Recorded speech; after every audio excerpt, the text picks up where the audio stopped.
का देखी बाबाई आसन मारिले, का देखी कैनी बेवहार है। का देखी बाबा हे धिया संकल्प कैनी, के राउर हरिला ज्ञान ही। का देखी बाबा हे धिया संकल्प कैनी, के राउर हरिला ज्ञान ही। फूल देखी बेटी हो आसन मारिले, घर देखी कैनी बेवहार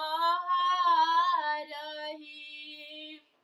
बर देखी बेटी हो धिया संकल्प कैनी, तू ही हमर हरिलु ज्ञान ही।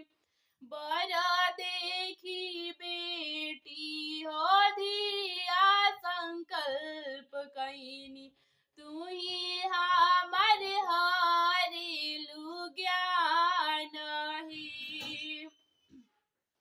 नदिया के तीरे तीरे घूमिले जनक राजा, सिरी सभा भइल जास हे। सिरी सा उठाई जब देखिले जनक राजा, सिरी सा में कन्या कुंवार है। सिरी सा उठाई जब देखिले जनक राजा, सिरी सा में कन्या कुंवार है। आमवा महुइया के दूध ना होला, इमली के दूधवा बहुत है। इमली के दूधवा पियाई धिया के पोसबी, रखबो सिया सुंदरी नाम है।